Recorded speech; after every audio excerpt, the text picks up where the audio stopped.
Okay, hello everyone, and thank you so much for joining us today. Today we're going to be doing another one of our peer-to-peer panel discussions. We have two special guests, as well as myself joining today as a speaker as well. We have Julie Salazar Garcia here and Al Clark, and all three of us today are going to be sharing some experiences we've had personally so that we can share with you our point of view on those voyages so that you can make sure that when you're selling travel or you look into one of these experiences for yourself, you kind of have that insider information from our point of view versus someone that's just a sales rep or trying to sell you on a product or a brand. So we can get started with myself. As today I am also a panelist, and I actually had the privilege of attending a seminar at sea that I got invited to aboard the Crystal Serenity. The itinerary was from New York to Quebec City, and it was hosted by Charlotte Smith, and she invited some representatives from other host agencies as well. So it was a really nice experience for me to get to meet firsthand with some other host agencies and some other travel advisors. Um, and I am going to ask myself the question on this one. So basically, how did the onboard accommodations contribute to your feeling of luxury and comfort? So my answer to that would be that everything is taken care of for you when you are on a Crystal cruise. I had a personalized butler that was attending to my room. He was able to help me with anything I needed, whether it be a question about a schedule, a reservation that I might need. He made appointments for me at the spa and then confirmed those appointments. And then he made sure to communicate with me when I had a special meeting or seminar to attend to with my group. He also delivered every day around 4:30. Basically, it was like a happy hour in your room, and he would show up with a little tray of sweet and savory things to nosh on around 4:30. Just like clockwork, he would bring his little ice bucket with him, fill my bar, and then he already knew what me and my companion enjoyed. He knew to bring us tea bags to freshen the tea bag little display with coffees. He would make sure I had my Diet Coke if I needed Diet Coke. He would refill the beverage station. So he really got to know our needs and what we liked and what we disliked and made sure that that was always attended to every day. I also offered complimentary garment care and dry cleaning services. So every day I filled a little bag with some clothing that I needed washed or pressed, and he would bring it to me within 24 hours the next day. The thing about this ship that stands out to me is the size of the standard room is on average double the size of a standard room on any of the competitor ships. I did a little thing here where I show you a Crystal cruise ship has about on average 93 cubic feet per guest, whereas the other luxury lines have about a 40 cubic foot per guest. And that was one of the things they did right away as part of their renovation when they refurbished the ships after the acquisition of the new company that bought them. They actually made the rooms bigger by combining suites together so that everybody got a balcony and everybody got a much bigger space. The next question is about value.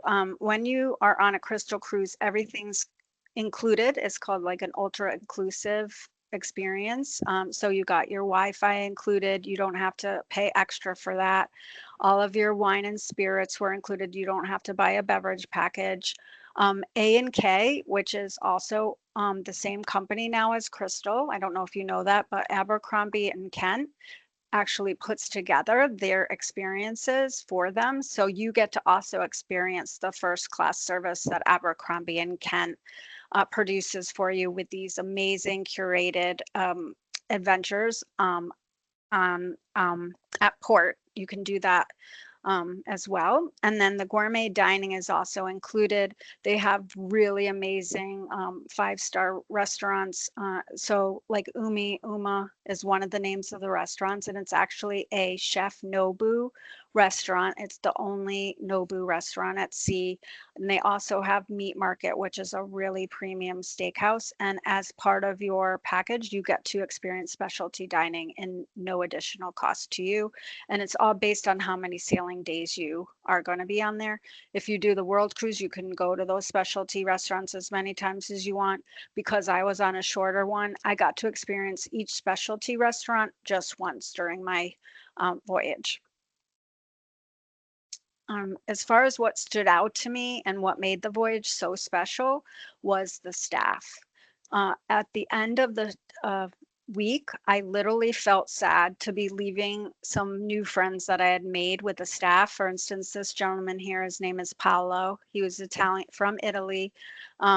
Every day he would make sure, we were happy with our dining experience. He's actually one of the food and beverage managers on the ship. I got to know him really, really well. We got to know about his personal life. We got to know so many of the staff on the ship that we were on a first name basis with them by the end of the week, and they would anticipate what we wanted before we even asked. They knew that every morning I enjoyed cappuccino, so they'd bring me my cappuccino in the morning. They pulled out your chair. If you needed even an extra level of service, say if you were a senior passenger that had any trouble walking or anything like that, I would literally see some of the staff people walking people through the buffet and waiting on them hand and foot to serve them from the buffet. So really they are at your service. They have a 1-to-1 ratio of service to passengers, which is unbelievable. So they really pay attention to their passengers. The other thing that I really enjoyed about the ship was really fun and educational things that you could do, like creative workshops. Every day about 3 o'clock, I would go to the art class or the craft class, and I got to, that is actually one of my favorite things to do is art. So I would enjoy those creative workshops every day, but there was something pretty much for everybody. If you were into fitness or wellness, they had wellness classes every day. They had high profile lecturers that would speak at the theater. They had a movie theater. You could go to a movie every day. They had nightly entertainment in the theater. And now I missed this because it got released like in November, and I was on the ship in October. But their casino is actually by the same brand that is in Monte Carlo in southern France. The Casino de Monte Carlo, it's very, very famous. So they actually have that brand of casino on their ships now. And that's all for me. I did want to share, though, as far as the demographic for the Crystal Cruise Line, I think you will find that the demographic is a lot of an older clientele. So I was actually sharing with Julie and Al before we joined this call is you really need to make sure that you get to know your client, because even though this for me was absolutely the most unbelievable experience, it might not be the right fit for somebody that likes to be a little bit more on the party side of things. There was a lot older clients there, and it was a very relaxing experience. You kind of felt like you were the only person on the ship. It wasn't crowded. It was very serene. But by about 9:30 at night, people were sleeping. So it wasn't the type of cruise where you're going to be partying till midnight and dancing the night away and, nonstop go, go, go. It was just more of, educational and enjoying getting to know people on the ship and enjoying the ship's amenities, enjoying the itinerary and the destination, but not like the party scene. So while for me, I loved it and it was my cup of tea, it may not be that fit for the people that really want to party when they go on vacation. Okay, so now I'm going to pass this over to Julie, and Julie is with the cruise port, and she had the experience aboard the Princess Cruises' latest ship called the Sun Princess. So Julie, I'm going to ask you the questions and then you'll share your experience with everyone. So what were your first thoughts about the new princess ship? You know, she was amazing. She was a beautiful. There's items, there's areas on board the ship that's different from some of the other cruise lines are offering. She's big, but yet she's spacious.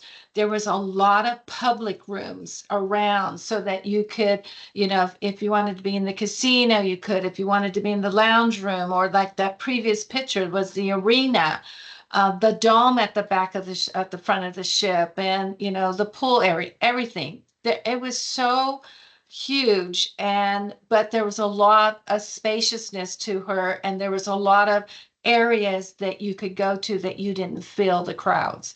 She's a big girl. She's carrying what, 4,300 passengers. So she's a big girl, but when I was on the ship, I didn't feel that. I didn't feel that it was overcrowded. I didn't feel that there was so many people. I had to wait in line for a long time to see, you know, to find a place to sit. I mean, there was lots of room, lots and lots of room. Okay, great. So what tips would you have for advisors that are preparing clients for a trip on the Sun Princess? Okay, so first of all, right here, your specialty dining. I hope you all realize with Princess Cruise Line, one of our virtuoso amenities is if you book a client in the mini suite or higher, the first night they get the specialty dining complimentary. And that's something that we have. Some of the other agencies around that try to book, they don't have that. And they have options to go to the Crown Grill, the Catch, the Teppanyaki. Those are all included in that free specialty dining. They just have to they can't make reservations in advance, unfortunately, but once they get on board ship, they can do it. But that's one of our virtuoso amenities with Princess Cruise Line. The other thing with that is, you know, you have, when you price out a Princess Cruise, you have the Princess Plus or the Princess Premier.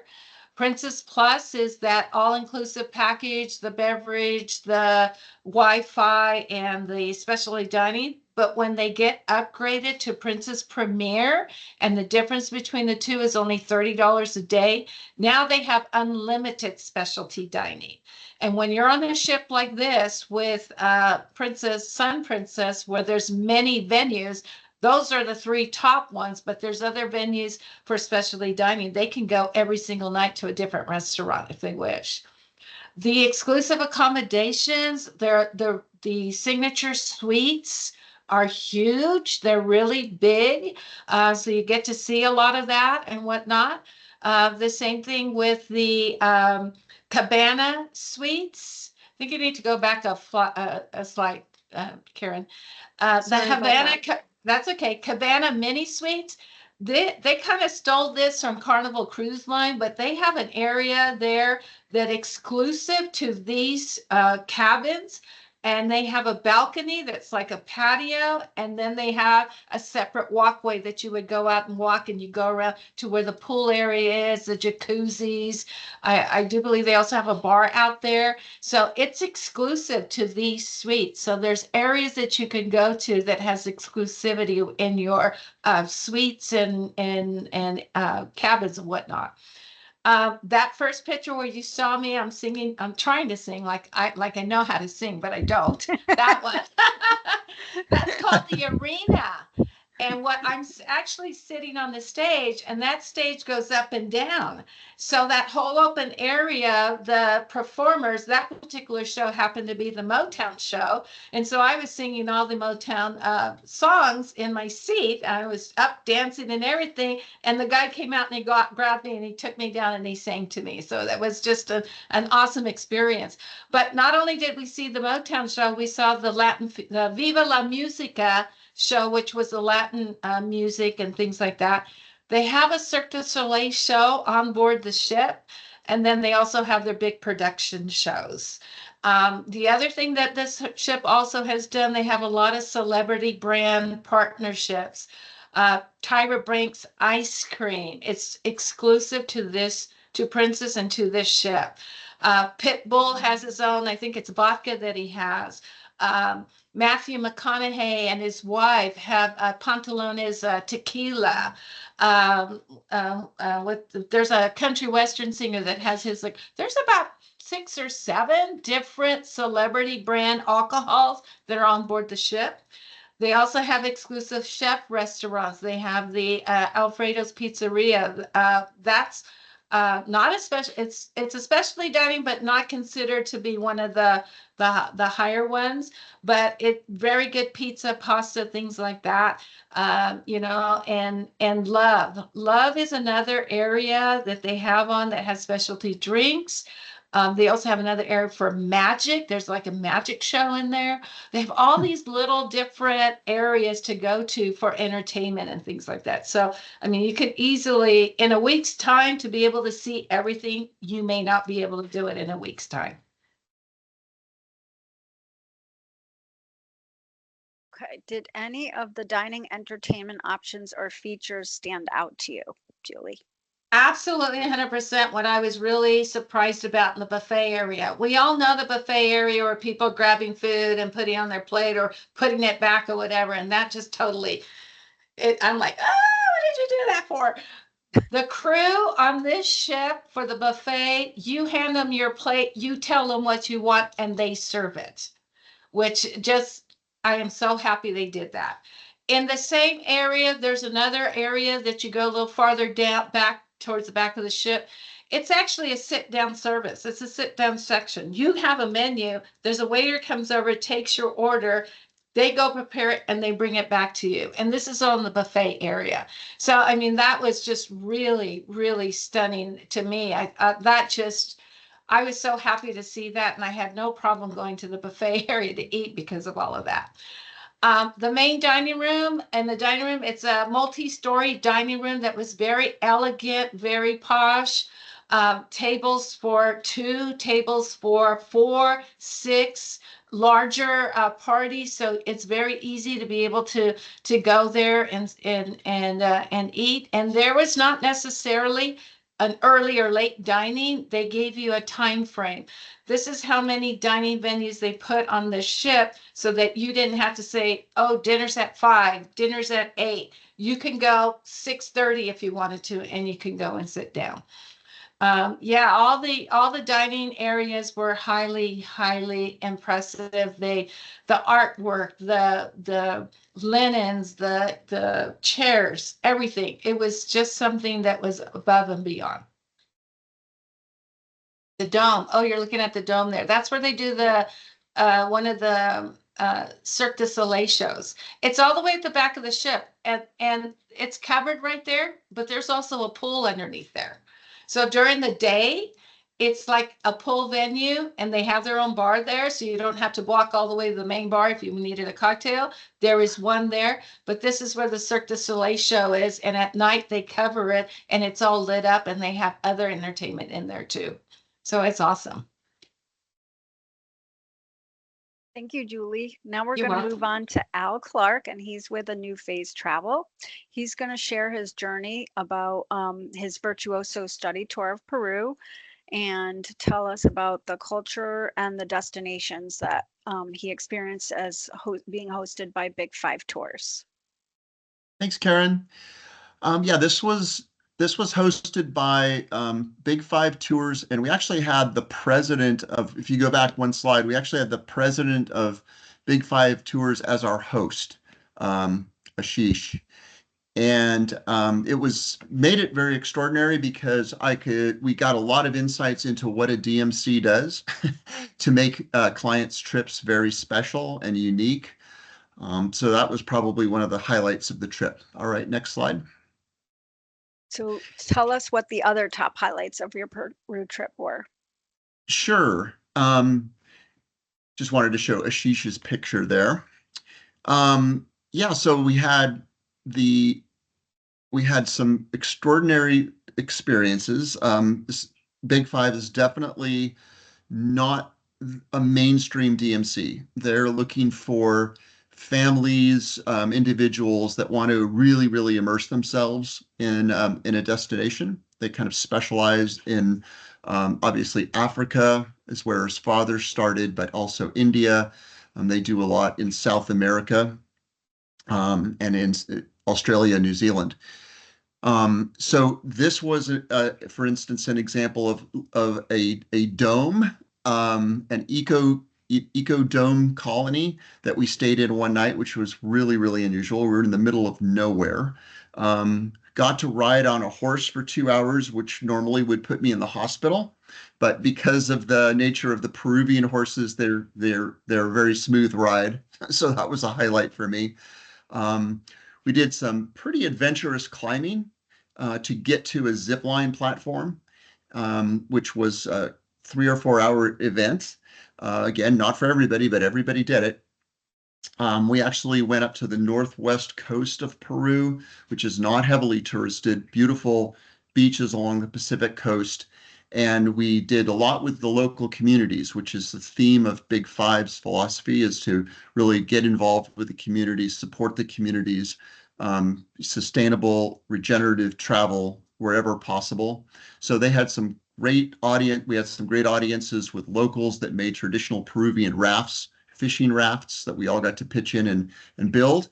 And we had a ceviche, you know, cooking school, basically, where we made ceviche with the help of the local community. Had some amazing hotels, some virtuoso properties, some that weren't, but that were very unique. And this hotel right on the beach in Mancora was really special. You know, just kind of chic, a little funky, but very, very high class. And we all had rooms with hot tubs, you know, looking out over the ocean, and it was insane. And fantastic food. That was definitely a theme throughout the whole trip. What places or experiences in Peru would you recommend as must-sees? So as you can see from some of these places we went to in Peru, we were off the beaten track a lot. And so Ashish took us to Machu Picchu for one day. We did the train in and the train out. Um, and his philosophy was you got to see it, but there's so much else to see in Peru. So Machu Picchu is obviously a must see. Cusco, we didn't spend enough time there because we didn't have enough time because of how fast we were moving. But that's a fantastic, I've been there before. It's definitely a city you want to spend at least 2 full days in. There's a lot of archaeological sites in Peru. We didn't spend any time on any of those, but I like that stuff. And then I would say must do, must see for the right client would be some part of the Inca Trail. You could do you can do a 3 night camping trip with porters and cooks and everything. But it's, you know, it's a good hike. But there's also, they showed us this time, there's actually a 1 day version. So you can take the train up, and you can get off and then do the hike in and then enter through the Sun Gate into Machu Picchu. So that's kind of the light version, but one of those two would be a must for the right client. And then where we went, as I was mentioning, up in the Northwest Coast, was extraordinary. And if you have clients that want to kind of do something that most people don't do, and have like a little bit of beach time and downtime after all the exploring, that would be something that I would put on the must see as well. Up there in the Northwest Coast, we went into mangrove area in between Ecuador and Peru. There's a mangrove estuary actually, and you know we went out in canoes and went through the estuary and then did some amazing birding. They have flamingos and just incredible flocks of all sorts of birds. So, and you're there and nobody else is there, which is really extraordinary. They're just starting to make it more like tourist ready, but it was really interesting to be at a place that's just emerging like that. Okay. Did you encounter any challenges like weather or getting around from place to place? So not really, because, and this again was the real value of this trip for me, was to see things through the eye of a DMC, of the actual owner of a destination management company. They're all about taking all of those inevitable hiccups that come with travel and making them basically seamless for the client.